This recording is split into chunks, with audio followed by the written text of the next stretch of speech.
Hingga saat ini KPK masih terus melakukan penyidikan terkait dengan kasus tersebut, termasuk juga pengumpulan bukti baik berupa saksi maupun bukti-bukti lainnya, sehingga memang tidak menutup kemungkinan bahwa nantinya pihak Gubernur DKI Jakarta ataupun Wakil Gubernur DKI Jakarta ini akan dipanggil dan diperiksa terkait dengan kasus dugaan korupsi ini. Fakta menyatakan hari ini KPK terlihat mulai bekerja serius menangani korupsi yang ada. Kita menunggu KPK untuk melanjutkan aksinya di APBD DKI Jakarta. Di sana masih banyak ada yang istilahnya menggunakan kelebihan bayar, ya. Ada Formula E dengan uang triliunan, dan di Jakarta Barat juga kejaksaan melakukan penggeledahan. Kita menunggu semua korupsi di APBD DKI Jakarta ini dibongkar. Tidak ada lagi yang boleh menghalang-halangi. Beranikah KPK selidiki dana Formula itu? Kalau pembelian lahan saja mereka bisa markup, ya potensi markup untuk Formula E juga bisa sangat besar. Akhirnya terjadi juga. Nama Gubernur DKI Jakarta Anies Baswedan dikabarkan segera dipanggil KPK untuk menjadi saksi dugaan korupsi pengadaan tanah di Munjul, Cipayung, Jakarta Timur. Kabar itu membuat juru bicara Partai Solidaritas Indonesia atau PSI, Valdo Maldini, turut angkat bicara. Soal Anies dipanggil KPK, kami rasa ini sebuah proses hukum yang kami harapkan membuka berbagai tabir dalam kasus ini. Katanya kepada Genpi.co. Valdo menjelaskan tabir kelam kasus korupsi yang menerpa pemerintahan ibu kota harus dituntaskan. Ini adalah sebuah kasus yang krusial untuk DKI Jakarta dan uangnya juga besar. Ia pun berharap kasus korupsi bukan sekedar tangkap penangkap oleh KPK, tetapi ada pembaharuan dalam pemerintahan daerah.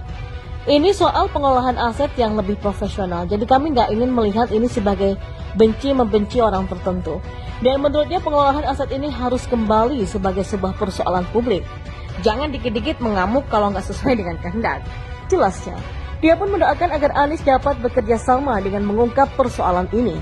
Sebelumnya PLT juru bicara KPK Ali Fikri menjelaskan jika para pihak yang akan diperiksa tersebut telah mengetahui rangkaian peristiwa perkara.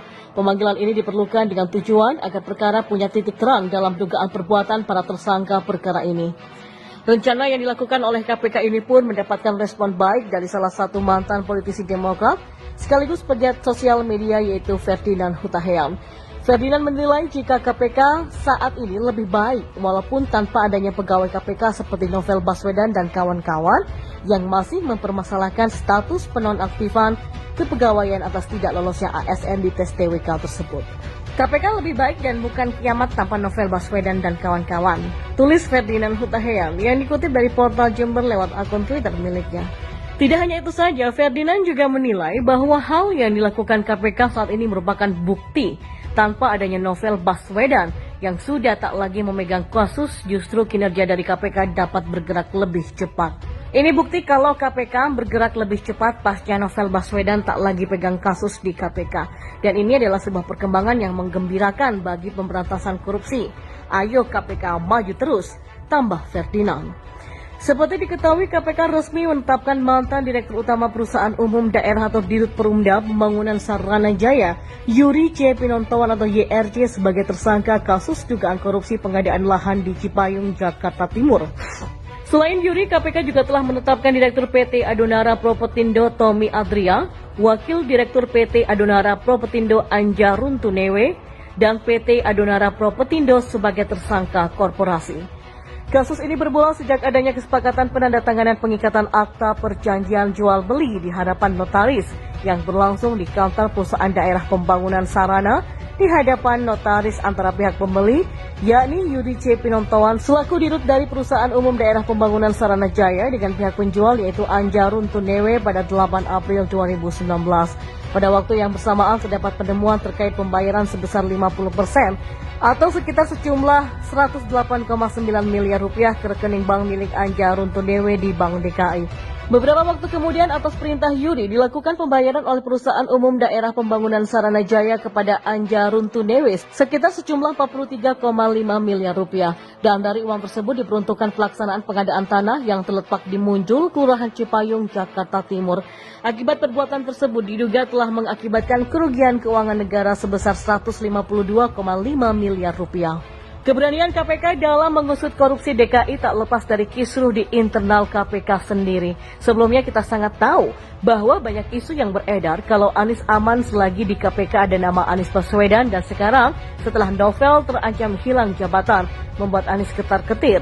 Sekarang ini kita melihat bagaimana tidak fokusnya si Novel dan kadrun-kadrun lainnya yang gagal tes wawasan kebangsaan dalam menghadapi dirinya yang radikal ini. Novel dan para kadrun yang gagal tes wawasan kebangsaan harus menerima bahwa mereka ini radikal lewat indikator yang jelas pastinya. Kemudian dari 75 orang ada sekitar 50-an orang yang dipecat karena memang rapornya sudah kebakaran. Mau jadi ASN, makan uang negara, tapi nggak punya jiwa cinta dengan negara. Ini namanya pembangkangan dan radikal HTI FPI. Mereka ini tidak fokus, merasa hak asasi manusianya dilanggar, padahal mereka lupa bahwa ada hak asasi manusia para tersangka, sarang burung walet yang juga dilanggar lewat tembak kaki, setrum kemaluan dan dibiarkan mati pendarahan. Alhasil mereka tidak bisa lagi keluar-keluar soal pemberantasan korupsi. Kemudian keseribuan pegawai lainnya yang lurus pun mendapatkan lampu hijau untuk menjemput paksa Direktur Utama PD Saranajaya yang adalah anak buah Anies sendiri dalam korupsi lahan. Sekarang ini di Rut Saranajaya sudah dipamerkan di ruang konferensi pers KPK yang sudah dipakaikan rompi oranye, padahal penetapan tersangka sudah berbulan-bulan lalu. Dan berkat kekuatan bulan maksudnya berkat kekuatan netizen dan steward, Direktur Utama PD Saranajaya pun akhirnya diciduk. Pertanyaannya, kenapa baru ditangkap dan dibawa ke KPK? Karena diduga selama ini dilindungi oleh Novel dan kadrun lainnya yang ingin nama Anies Baswedan tetap bersih sampai 2024. Makanya gak heran kalau Novel dan kadrun lainnya mau masuk KPK lagi.